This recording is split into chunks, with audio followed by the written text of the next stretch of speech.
धाकड़ खबर बेखौफसुमा बेबाक अंदाज।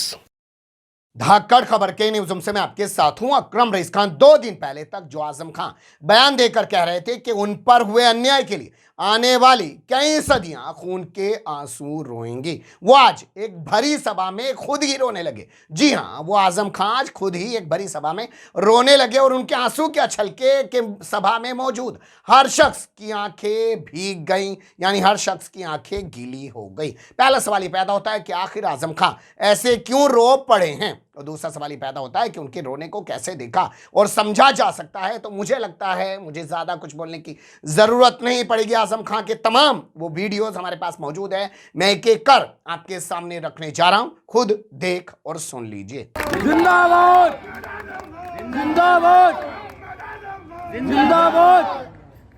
बड़ी मेहनत से तुम्हें पार्लियामेंट की सीट जीत कर दी थी। किससे जीती थी मैंने? हिंदुस्तान की एक बहुत मशहूर फिल्म अदाकारा से, जिनका बहुत ग्लैमर था रामपुर में। 2 बार की सांसद रही हुई, उत्तर प्रदेश में भाजपा की सरकार, केंद्र में भाजपा की सरकार, इसके बावजूद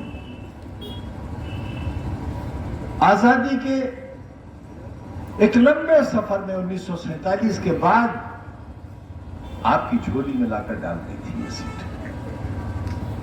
तकरीबन 1.5 लाख वोटों से जीतकर। और उस वक्त जबकि 1.5 लाख वोटों की बेईमानी भी हुई, मगर आपने उसकी कदर नहीं की, ठोकर से मार दिया आपने उसे। 24 घंटे नहीं बल्कि 24 मिनट के अंदर मेरी मेंबरशिप खारिज करके इलेक्शन कमीशन नए चुनाव का ऐलान नहीं कर देता। 5 बजे अदालत का हुक्म होता है और इस जुर्म की सबसे बड़ी सजा जो कि 3 बरस की थी, अगर ये 30 बरस की भी होती तो ये सजा शायद मुझे दी जाती। वो सजा दी गई और 5:10 पर इलेक्शन कमीशन ने ऐलान कर दिया कि रामपुर में इलेक्शन होगा। और रातों रात उत्तर प्रदेश विधानसभा के स्पीकर ने विधानसभा 37 नहीं बल्कि हड़बड़ाहट में विधानसभा 38 की सीट को वैकेंट डिक्लेयर कर दिया। और अगले दिन चुनाव की तैयारियां शुरू हुई। इतनी जल्दी है मेरी बर्बादी की, क्यों? आखिर क्या गुनाह है मेरा? एक वोट ही तो मांगता हूं, और वोट भी नहीं मांगा, कभी नहीं मांगा आपसे, कभी नहीं कहा मुझे वोट दो, हमेशा कहा मेरा साथ दो।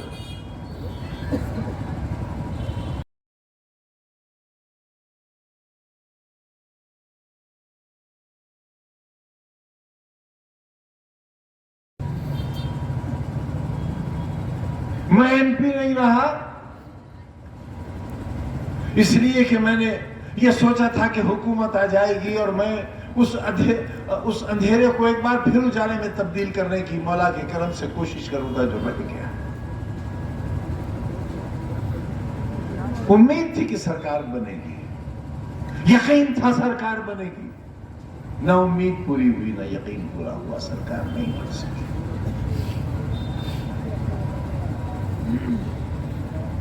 पार्लियामेंट से इस्तीफा दे दिया मैंने, असेंबली का मेंबर हो गया मैं आसमान से जमीन पर आ गया। वो आसमान जो कभी मेरा था, वो जमीन जो कभी मेरी थी, आपने न आसमान का लिहाज किया और न जमीन का लिहाज किया। मैं शिकायत करने आया हूं आपसे,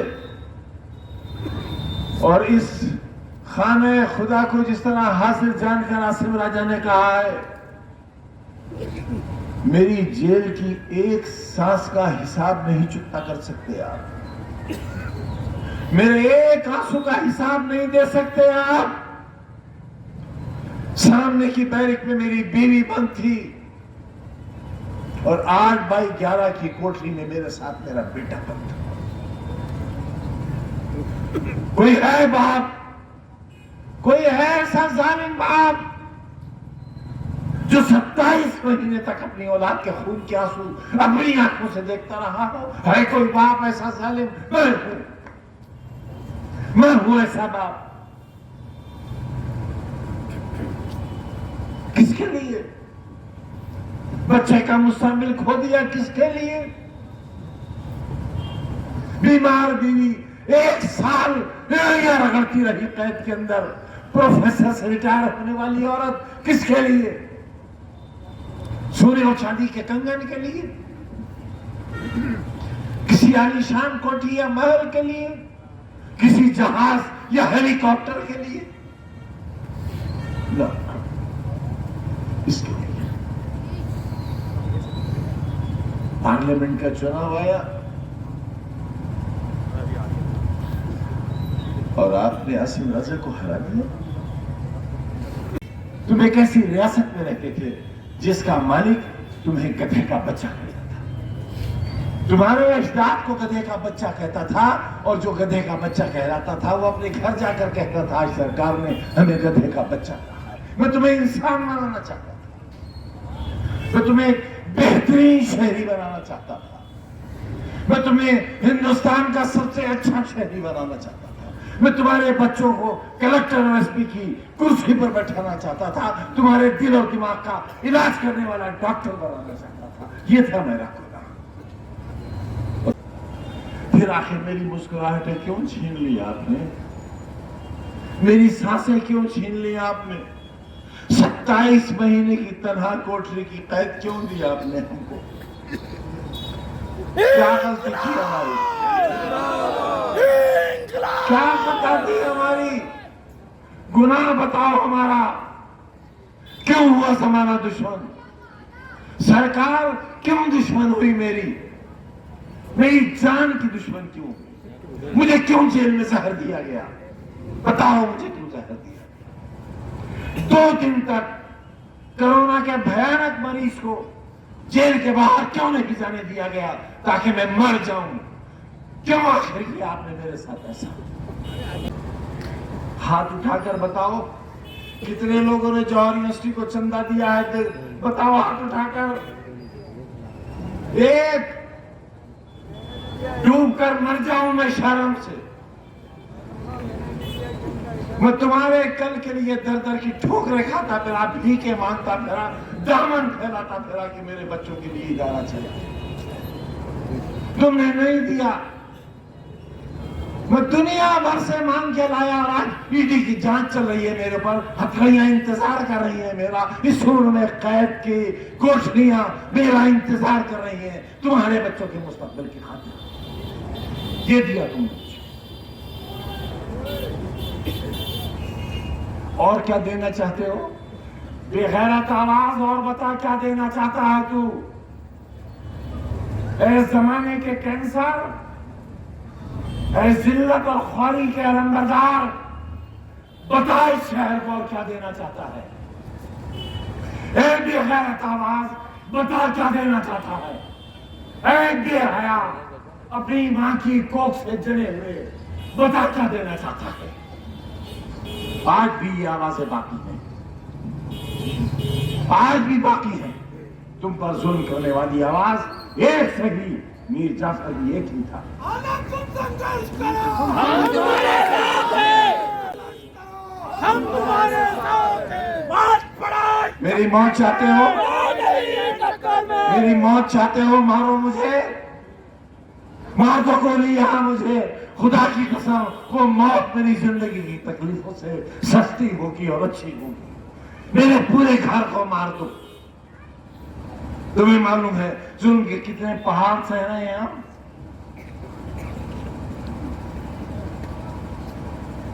हंसो हम पर, कहे लगाओ, बेचो अपना जमीर, बिक जाओ एक एक टके के लिए और इतना करो उन अफसरान को जो हमारी बर्बादी चाहते हैं। ये जलसा नहीं है आज, ये रोज़े हिसाब है। तुमसे हिसाब लेने आया हूं, तुमसे मौत मांगने आया हूं अपने लिए। थक गया मैं इस जिंदगी से।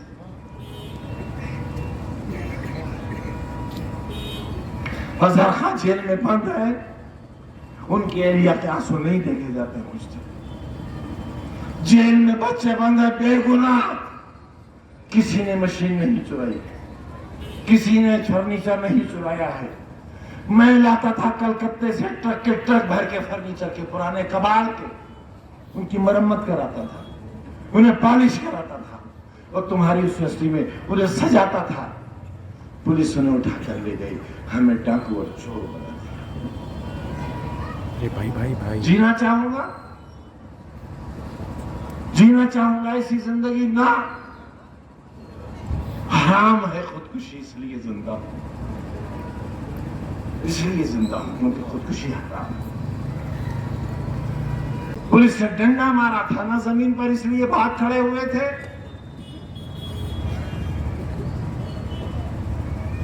अगर एक जिस्म पर भी लग जाता मर तो नहीं जाते।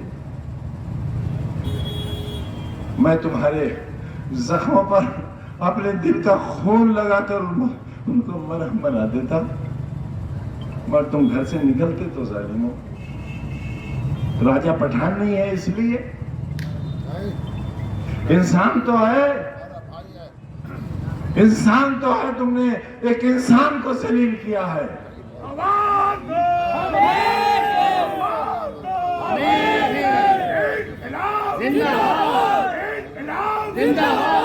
क्या माहौल है, क्या माहौल है शहर का? दहशत, खौफ, डर, हर लम्हा शाम का इंतजार। ये आबादी बदनसीबों की आबादी है। पूरी दुनिया के सबसे कम नसीब लोग, मेरे लोग यहां रहते हैं, इसलिए उन पर सितम ढाया जा रहा है। मेरा दिल फट जाएगा, मेरा दिल फट जाएगा अगर तुमने बेवफाई की तो। आप मेरे साथ धोखा मत करना, मेरे पास बहुत वक्त है भी नहीं। मत करना धोखा मेरे साथ। और जान लो अच्छी तरह जान लो, भेड़िया तुम्हारे दरवाजे पे खड़ा है। अगर वो तुम्हारे घर के अंदर दाखिल हो गया, अपनी आबरूओं की हिफाजत नहीं कर सकोगे।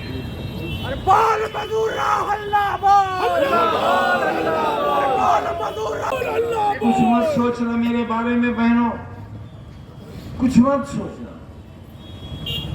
मैं तो इंतजार इस बात का कर रहा हूं किस दिन मुझे देश निकाला मिलेगा, क्योंकि अब सिर्फ एक ही जुल्म बाकी रह गया है कि मुझे हिंदुस्तान से निकाल दिया जाए। मेरा वोट देने तक का इख्तियार, मेरे जीने का हक इसलिए बाकी है कि वो मुझे सीधे नहीं मारना चाहते, चाहते हैं एड़ियां रगड़ रगड़। सारा सारा दिन अदालत में खड़ा रहता हूं। मेरे अहबाब, मेरी बीवी, मेरे बच्चे फैसलों का इंतजार करते हैं कि कौन सी जेल होगी, कहां जाना है। मैं कहां आ गया, मैंने क्या कर दिया? तुम्हारी अच्छाई का सोच के मैंने कितने लोगों को बर्बाद कर दिया। मैं उन सब से माफी मांगता हूं जो मेरी वजह से जेलों में हैं, जिन्हें तकलीफें मेरी वजह से पहुंची हैं। मैं उनसे कहता हूं कि अगर मुझसे कोई बदला लेना चाहता हो तो मेरी जान हाजिर है, मेरी जान लेकर अपना फर्ज पूरा कर लो। आओ आओ, मारो मुझे, पथराव करो मेरे ऊपर, कोई तमंचा निकालो। इसी किले के मैदान में मेरे सीने पर 7-7, 8-8 तमंचे रखकर गोली चलाई गई थी। मैं तो तब भी नहीं मरा था, लेकिन मैंने किसी से इंतकाम नहीं लिया था। खुदा की कसम, मैंने हर गुनहगार, हर जालिम को माफ कर दिया था। आखिर मुझे किस बात की सजा? आपकी खैर आफियत की दुआ करता हूँ और कुमार बाराबंकी के 2 शेर सुनाकर आपसे रुखसत करता हूँ। मुझको शिकस्ते दिल का मजा याद आ गया, दिल टूट गया। मुझको शिकस्ते दिल का मजा याद आ गया, तो तुम क्यों उदास हो गए, क्या याद? मुझको शिकस्ते दिल का मजा याद आ गया और तुम क्यों उदास हो गए, क्या याद आ गया? कहने को जिंदगी थी बहुत मुख्तसर, मगर कुछ यूं बसर हुई कि खुदा याद आ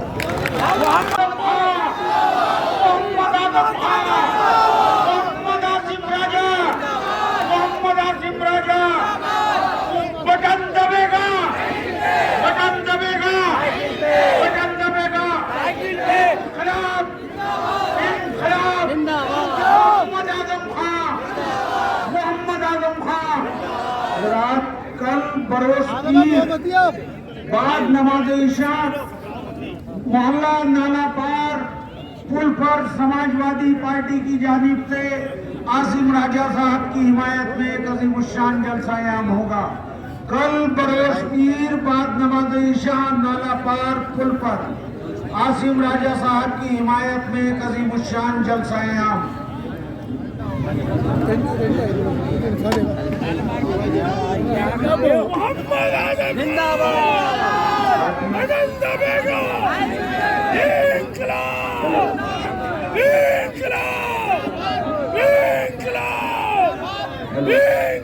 डॉक्टर शहजाद साहब ने अली जनाब मोहम्मद आजम खान आसिम राजा साहब को और अब चूंकि 10 बज रहे हैं इसलिए जलसा खत्म किया जाता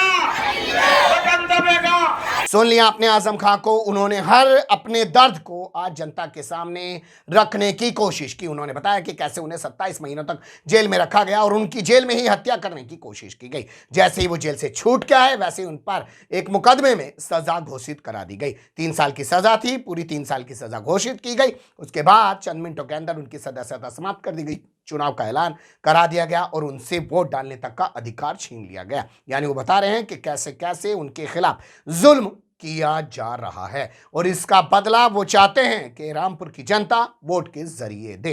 देखना दिलचस्प होगा कि जब रामपुर में चुनाव होगा और 8 दिसंबर को जब चुनावी नतीजे आएंगे, क्या वाकई में रामपुर की जनता आजम खां के साथ हुए जुल्म का इंसाफ वोट के जरिए करेगी या कुछ और ही नतीजा यहां पर निकल कर आएगा। क्योंकि अखिलेश यादव ने यहां पर आजम खां को फिलहाल अकेला सा छोड़ दिया है। बने रहिएगा धाकड़ खबर के साथ। कमेंट्स के रूप में आप लोग अपनी राय दे सकते हैं, खबर को लाइक कर सकते हैं, चैनल को सब्सक्राइब कर सकते हैं और ज़्यादा से ज़्यादा हमारी खबरों को शेयर कर सकते हैं। फिर ऐसे ही किसी सुलगते हुए या उलझते मुद्दे लेकर मैं आपके सामने हूँगा हाजिर। फिलहाल अभी मुझे दें इजाज़त।